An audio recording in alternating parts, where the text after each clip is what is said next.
अस्सलाम वालेकुम। अगर हमें पता चल जाए कि हमारे दिन की 5 मखसूस वक्तों पर रब कायनात हमें अपने दरबार में बुलाता है तो हम देर क्यों करेंगे। नमाज अल्लाह की तरफ से बुलाया गया ज़ाती दावतनामा है, फिर भी हम उसे नज़रअंदाज करते हैं। हम फ़ोन का नोटिफिकेशन तो फ़ौरन देख लेते हैं, लेकिन आज़ान की आवाज़ अक्सर सुनकर भी अनसुनी कर देते हैं।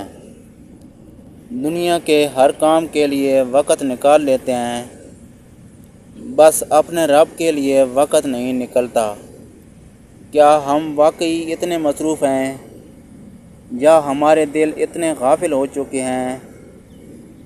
याद रखें, जिस दिल को सजदे की आदत ना हो वो दिल जल्द ही दुनिया की मोहब्बत में मर जाता है।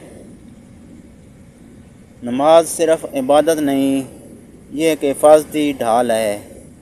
शैतान के ख़िलाफ़, गम के ख़िलाफ़, गुनाहों के ख़िलाफ़ आज से ऐद करो कि नमाज तुम्हारी तरजीह होगी, मजबूरी नहीं।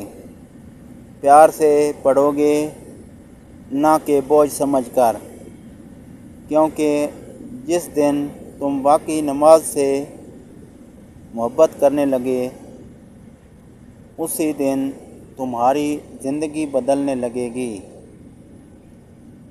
दिल को छू लेने वाला एक सवाल, अगर अल्लाह हमें रोज़ 5 बार बुलाता है तो हम कितनी बार उसके दरबार में हाज़िर होते हैं। दुआओं में याद रखिएगा। अगली वीडियो इजाज़त दीजिए, अगली वीडियो में फिर मुलाकात होगी। अल्लाह हाफ़िज़।